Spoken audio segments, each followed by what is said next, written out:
press release is not your entire PR strategy. So I just want to make that super clear. It is a tool that can absolutely be really helpful, but it is not your campaign.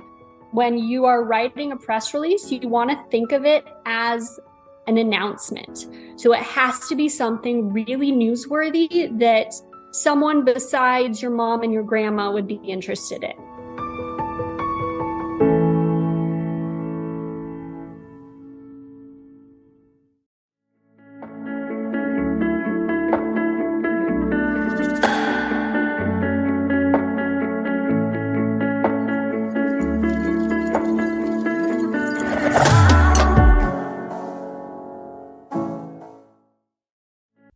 Well, welcome to the podcast today. Today, our guest is Kaytee Long Becker. She is a musician, started out real little playing piano, and I'll have you tell a little bit about that, but she has kind of grown into this PR, public relations expert that is now, you've been teaching people how to do press releases and get their, especially musicians, to get inside on magazines and in the news. And what I find so interesting with that is I think things have really changed over the last 20 years, and it's still the same, but it's evolved so much that I don't feel like a lot of people know how to do PR or even know what that means anymore, just because the internet's changed so many things. So Kaytee, thanks so much for joining us. And maybe let's just start out. You told me earlier that you started playing piano at 4 years old. And so let's go all the way back to there and give us a little bit of your origin story, where you came from and how you got to where you're at. Okay, thank you, Jason. I appreciate you having me on. I'm really excited about this. I started playing piano when I was 4. It was a battle every day between my mom and I to get me to practice. But, fast forward 2 decades, I'm very excited that, that she made me do that. And it was Suzuki. So I was learning by ear. I played for till I was 18, and then I took a little hiatus, and now I'm playing again. And I sing, and I come from a family of artists. So my mom is a stage actress, and she was an opera singer, and did a lot of commercial work and stage work. So, and then I'm married to a musician too. So just kind of, it's a family affair, and it's just always been something that I've been really passionate about. So it sounds like you had a similar story. You had a mean mom just like me that made us practice. And sometime around high school, you were allowed to quit, it sounds like. And that's exactly what happened with me. Oh, I love that. What's funny though, is that when I was allowed to quit, it was high school. And then a couple of years later, still in high school, I decided that I wanted to learn how to do pop music because it was very different. It's so interesting because what I was doing, no, I'm not dissing pop music at all, but of course the structure is a lot less complicated by nature than Suzuki piano. I was playing classical. And so I wanted to learn how to do pop. And so I went back on my own accord to playing. So I think that was a big triumph for my mom. But awesome. Yeah. I did a very similar thing. I kind of stayed away from piano for several months, and then all of a sudden it was, wow, I can play whatever I want. And Green Day was just coming onto the scene. I remember pulling up Green Day, and nobody had ever heard somebody play Green Day on the piano back then. It was pre-YouTube and pre-internet. And all of a sudden I just found this new joy with music. And I think what's been really neat to see with all of the YouTube and the resources online now with the guitar tabs and all the chord sheets that are out there, it's much easier to kind of see, wow, I can do cool stuff, not just be stuck playing Beethoven, Rachmaninoff, who are great, but it's not always the funnest thing, especially when you're a teenager, right? Yeah, absolutely. Oh my gosh, I played Taylor Swift all day, every day. Yeah. Awesome. So in growing up, when we got to be in high school, did you expect that you would continue to do anything with music or have a career that touched in music like you've done? Or were you like, I don't want to go anywhere near music because there's not money in music? Yeah, that's an interesting, I'm thinking back. I haven't thought about this in a while. Yeah, I actually went to college for musical theater. I auditioned, got into the school, and all the things. And unfortunately, at that point, I just wasn't willing to work as hard as I needed to make that happen. So I did, and then I found, this parallel love of media and PR. And so the day I called my mom and told her that I was switching my major to public relations and advertising and a minor in Spanish, I think it was the best day of her life, because as an artist herself, she was always kind of like, I don't really want you to go into the arts, but if you do, I'll support you, type of thing. So yeah, I did, and I was always acting and on stage and stuff and such in high school. So it was always just a part of me. Actually, this is just a fun anecdotal story. Not intentionally trying to name drop, but I did a play with Amy Adams when I was a kid. And my mom did a lot of work with her and such. And so she taught me to dance. So there's just been a lot of love throughout my life surrounding the arts. And I was always interested in continuing that in some way, shape, or form. So you left the music side and you thought, okay, I'm going to go into PR and marketing. What drove you to want to help musicians then with that? I mean, was that your intent, is, I'm going to help music people get press releases and just get stories about them? Or, how did that kind of come about? Yeah, well, initially I was working in film and television and doing Oscar and Emmy campaigns. And then I segued over to music. I think, as for all of us, we've all been helped by music at some point in our lives. And coming from the background that I did, and seeing how the industry was and the way that the access that musicians had, it's a lot different now. There's a lot more access, but at that time there were a lot of gatekeepers. It's really hard for musicians to learn things themselves without paying a lot of money. There's a lot of scamming that was happening, just all of the above. So I literally woke up one morning. I was sharing this with you earlier. I woke up one morning and I was like, I'm going to start a PR firm in music. And the basis of it is going to be teaching independent artists how to do their own PR, because I feel really passionately that is an educational tool that could really help a lot of people. Because realistically, independent musicians can't financially afford a publicist for the rest of their, paying them $5,000 a month for the rest of their life. And PR is a marathon. It's not a sprint.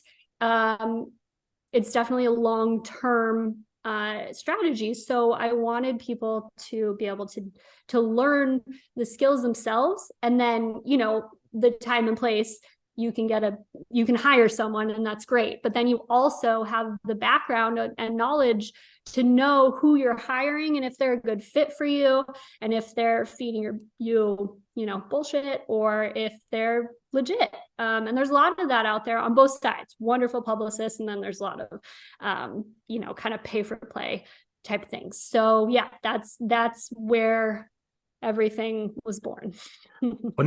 One of the things that drove me to want to start this podcast, and we called it Successful Musician, is I look back a little over 20 years ago, and the commentary and the belief system that I kind of formed in my own mind was that musicians can't really make money. This isn't possible. And I think if you go back 20 plus years, that was kind of the labels, and there was a lot of gatekeepers and walls that were nearly impossible for the normal independent musician to break through unless you were the chosen one. Right. And, exactly.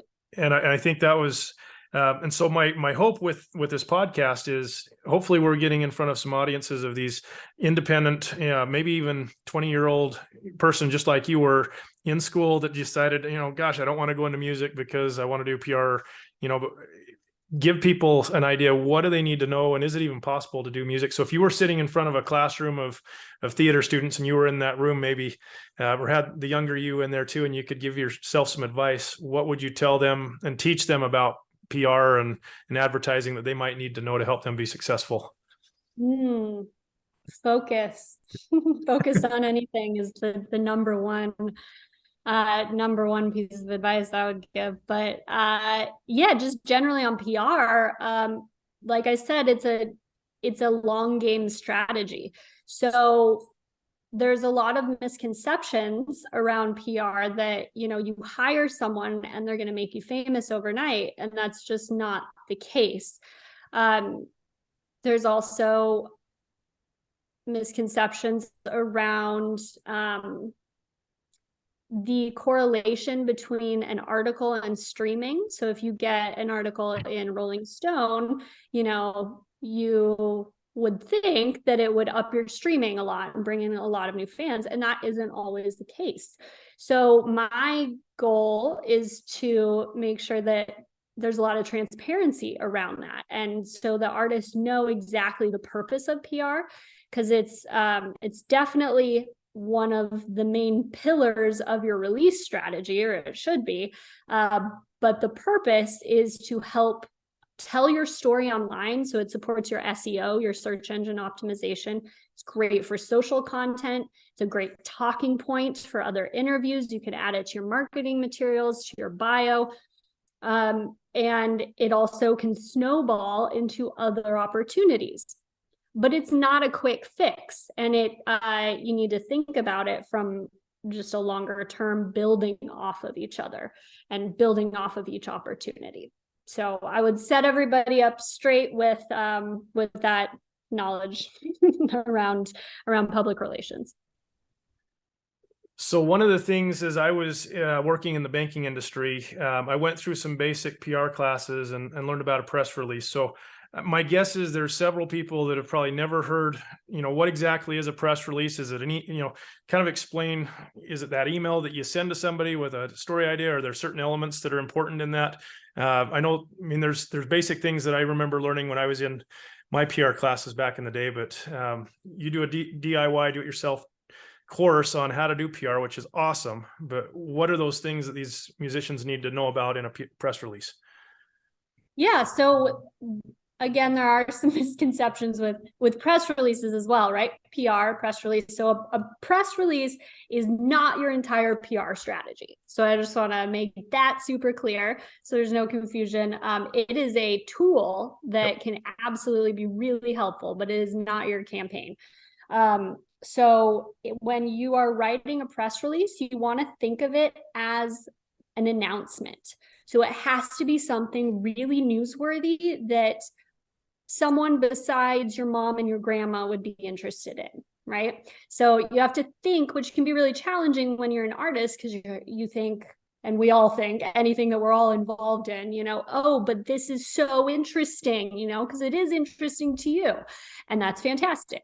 But it needs, for it to actually have press worthiness, it needs to be interesting to, your local news, or a blog that focuses on the genre that you're in, or, so it needs to be really, really specific. And oh gosh, I think I'm going to include a video, one of my videos that teaches you how to do a press release in the show notes, and that'll go into the actual logistics and details of how to write one. But yeah, a press release can be included in an email that you're sending to press. So some people do mass emails. I do not recommend that. I recommend that you choose writers who are specifically interested in the type of music that you are promoting, or the story, or whatever it is. Maybe it's the local press, which I love doing local press. Great avenue for artists. And writing a very personal pitch to the person, because they're getting hundreds of these pitches every week. So it's really important that you stand out to them, and you don't make them feel like you're just blasting, everyone and their mother whose email address you have. So because it's all about building relationships, PR is all relationships. That doesn't mean that you have to have the relationships prior to promoting your project. I have gotten huge press placements, Grammy.com, Forbes, Harper's Bazaar, Earmilk, without having these previous contacts that have just been trailblazing and finding the right person who would be interested in the story.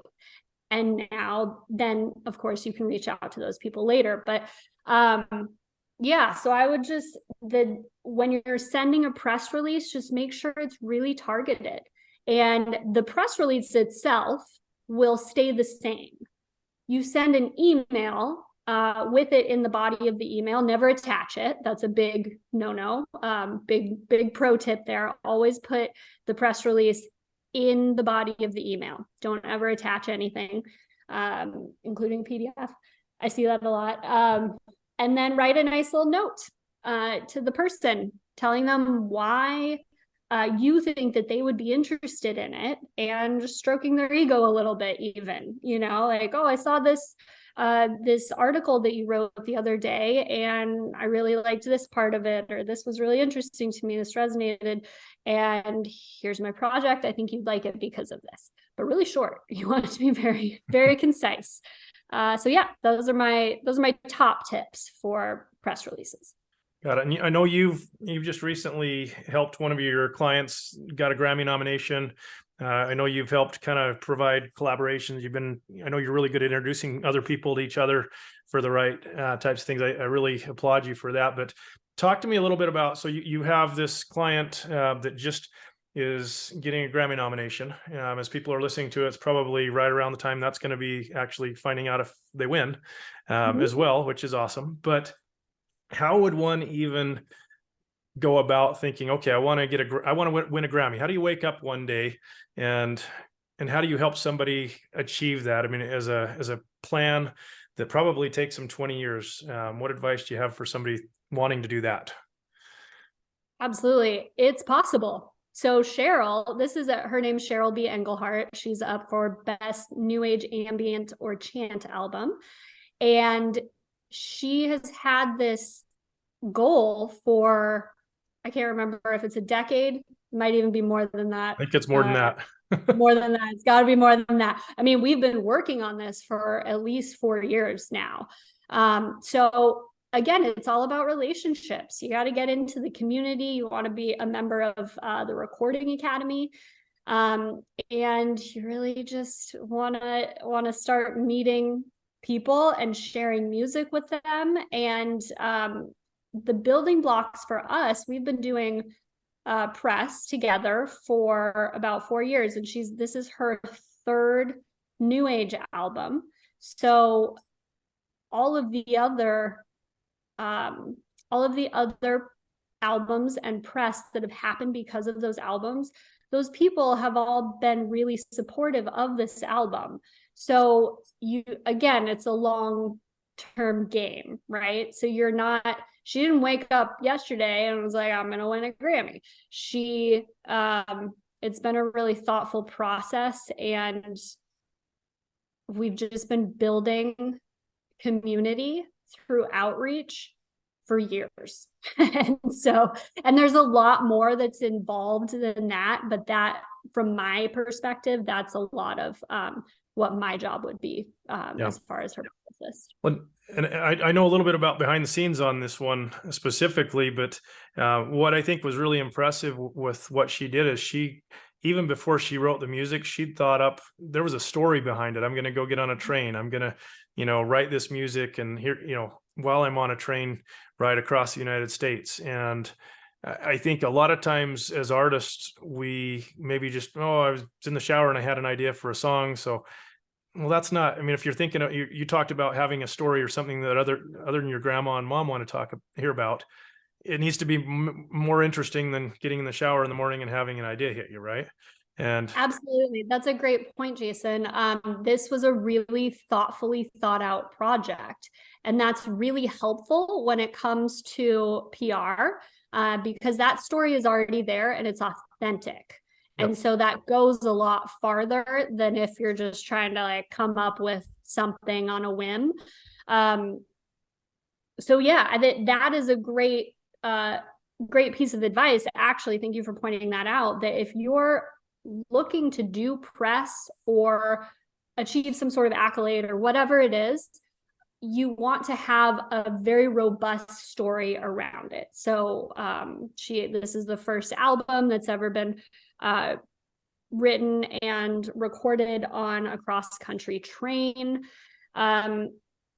Less than 20% of all nominees in this category have been women. And this album was written, produced, and mixed and mastered by all women. So there's a lot of this, actually, it worked out really well in the way that there are a lot of different talking points. She wrote it after her best friend had passed away. And so there was a lot of emotion that was authentically in this album, and a lot of healing that came from it. So for us, there were a lot of components that just kind of came together, and that's where the magic can happen. Yeah. But as you're explaining some of these, it's just reminding me some of the training that I went through. As you look, and really when I look at the news, so I'm a marketer, I do lots of funnels, and for anybody who does that world, you're looking for the headline or the hook. What's that hook? And I think that applies in the news all the time. If you're probably reading the news, whether it's whatever the topic is you're interested in, every one of those stories is going to have that 7 or less word kind of headline to hook you and bring you in. And I think as an artist, if you can't come up with your own hook or headline that would be on the front of that, title of that article that might be written, it's probably not a good enough story yet. And so I would encourage everybody, as you read the news, if you are a musician trying to do PR or thinking, what is newsworthy, just take 10 seconds after you've read the news for the day and think, okay, do I have anything? What would be the headline for the album or the song I'm working on, or the project that's going to be coming? Maybe it's even something that's going to take 5 or 10 years to do, but have that in mind. And I've just seen it over and over again. It helps so much more when you've already figured out that hook, because that's usually the hardest thing, I think, for those news editors. They're really good at it. Yeah, that's a great strategy. And, clickbait is not what we're going for, but you do want them to click. Right. And that is what the writers, their job depends on that. So the way that you can help them is by creating something that is just so easy for them that they're like, hell yes, this makes sense, right? Yep. People are going to want to listen to this. And then that goes into the next step. Once you do get a press placement, you want to share it everywhere, because again, that's what their job is to get as many clicks as possible. So you want to help them in that way. You want to that'll help you nurture that relationship with them. And then the potential of you working with them again in the future is higher. Yeah. As you're saying that, I'm just thinking of P.T. Barnum. Most everybody knows his story and how he would kind of come up with these crazy, outlandish things that were sometimes true, sometimes not true. Yeah. But he would play with the media sometimes to make these outlandish headlines, so people would come to the museum to see his things or whatever the thing he was working on. Yeah. So in a former life, when I was working in a bank for 12 years, right out of college, I worked in a bank. And so I was a stuffy banker, but I was a marketing director at a bank. I know. We're on the same. So we really have like the same career path. We were musicians. We quit music and we went to work in banks. So I did that for. So as I was about 4 years into my career in the bank there, I found out from one of our branches that they had a school come to them, and the sixth graders had decided we wanted to collect 1 million pennies, and they wanted to know, and this was 15, 20 years ago, could we come in and trade pennies, and what would 1 million pennies look like? And it was this really kind of crazy idea of, well, if there's really 1 million pennies, will that even hold, or will it spill out of this container that they're going to try and put it in? And so we helped them work with an engineering firm, and they built this massive plexiglass and metal container that sat in the middle of the school for almost 5 years while they filled it. And it was the centerpiece in the school. And and I kind of came in right as they were saying, hey, we're almost at 1 million pennies. Now what do we do? And the kids decided they wanted to take that million. So they voted as a grade what they were going to do to help other people with that 1 million pennies. And they decided they were going to go build and fund teachers in schools in Zambia. They were going to help build a school, get them books, and then it was going to fund multiple teachers. It was really neat what they'd accomplished. And so from a press release type of thing, I look back on that and I had something crazy. You know, if you ever wondered what it looks like, what 1 million pennies look like, for one, we had to build this crazy box to hold the pennies. Oh, by the way, I've got kids, and I scheduled to have an armored truck come to pick up the pennies as they were shoveling them and scooping them. It took them almost 3.5 hours to scoop pennies out of this bin. It was so fun. So I blasted this to all of the 4 news stations here in Utah where I'm at. And I thought, I don't know whether anybody's going to show up. Maybe a newspaper will show up. But I gave them, here's the times the armored car is going to go there. We're going to have all these kids, helping to bag pennies. And if you'd like to be there, and it was a little bit north in this remote area where I don't think the news stations go up there as much. So they're always kind of looking for that, small town, in Utah, kids decide to get 1 million pennies and donate a school to Zambia. And we ended up having 4 out of 4 of the TV channels go up with news crews. And yeah, they love that. It was crazy, but it was, I think there was all these elements of something that nobody's ever seen before, kids doing something good, helping do something. I mean, there's just all these elements kind of, and then, the stuffy bank, just sent the truck, but we got all kinds of press for it. Totally. And there were great visuals too. That's a big one when you're working with TV, because they need those visuals. Right. And I think as I think through that, what was so cool with that though is the next day I found out it aired on Good Morning America, and there was like 72 other stations that picked up the exact same story, and it aired all over the country. And I'm not sure it helps the little hometown bank we were that much, but it made you look great. I got a few attaboys, I guess, from the executive team there, and it was great. But I think that example, the reason I bring that up is there's all of these elements of the visual and, something interesting, something nobody's seen. And as musicians, we're probably doing and thinking of things like that, and we don't even realize that it's something unique. Or maybe, as you're getting ready to record, could you bring some element in that would be different and make it special? Or maybe it's just bringing your fans in to participate in some way, so that you're involving more people. And so there's always opportunities, I think, if you just have your eyes open, that are missed all of the time as creative people. Yeah, absolutely. Something that just, this is not a music release. This is the red carpet at the Grammys, but something that Cheryl's doing, you just said, involve your fans. And she's really good at that. She's having all of her fans send her their signature, and her dress is going to have all of her fans and friends and loved ones signatures on it, which is a great cool. Red carpet. They're like, who are you wearing? Tell us the story.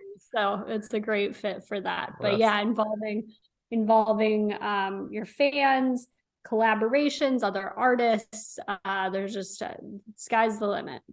So I know, and we're about out of time, but I know you've got a course that's the DIY musician, or for DIY PR or public relations. Talk to us a little bit more about that course. And you said you kind of created this to help musicians to know what to do, and tell us more about that. Yeah, absolutely. So it's called the DIY Music PR Academy, and it teaches you literally exactly how the major labels are doing PR for their artists. So same format, and I show you exactly what I'm doing for my clients who pay me very well, I'll just say, monthly. And this is, I just feel really passionately that artists should have exposure to this type of education, because, PR takes time. It takes a lot of effort, but you're 100% capable of doing it yourself and trailblazing these contacts. I literally had 0 contacts when I started this company, and I I've done a lot of fun things for my clients. And that's all from just creative strategy and really, and my DIY strategy that I've created. And so basically, if I can do it, you guys can do it. And I just feel really passionately that we should all have access to education. Education is power. So that's what it is. Well, and I think what's interesting is in hearing you talk about this, what you're doing is you're actually making anybody that goes through there is going to be a much better client for any PR firm that gets hired. And I sometimes see musicians thinking, oh, I need to sign a deal with a record label, or I need to have a publicist, or I need to have a manager. And oftentimes it's almost like a cop out. I feel like that, they just expect somebody else to discover how awesome they are. And that's not usually how it works. No, and as musicians, we're entrepreneurs. You are in charge of making magic happen, and it goes far beyond just making the music. And when you're hiring these people, it's really important that you know their job so that you're putting your money in the right place. And there's also a time and a place for PR. If you're just starting out, it doesn't make sense for you to be spending thousands of dollars on hiring a publicist, but it does make sense for you to be reaching out to local media and to be, cultivating these relationships on your own. And then when it comes time, because PR supports it doesn't create the opportunity, it supports the opportunities that are already happening. So you don't want to hire someone and just be like, oh, I'm putting my life in your hands, make me famous, right? That's not what it is at all. It's supporting the snowball effect of what you've already created. And when it is time to hire someone, then you know that the person is a right fit, that what they're doing is authentic, because there's a lot of scammy things out there. There's a lot of really fantastic publicists. So it's important that you have a connection with the person. You know that you're going to get the attention from them that you need and that you want, and that they're going to be doing good work for you. So if you have the knowledge base of what they're actually doing, then you just have a deeper understanding of where your money's going and what you can expect from the process. Yeah. Awesome.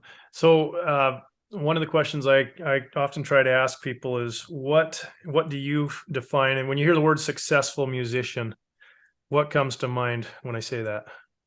That's a great question. I would say creating art that is authentic to you. It's not about this industry, any part of the entertainment industry, a lot of it is ego based.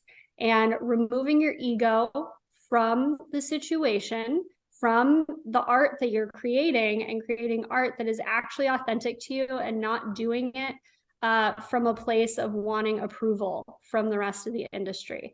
That's going to get you a lot farther than just trying to copy what everybody else is doing. And if you're having fun doing that, then opportunities are going to open up for you. Awesome.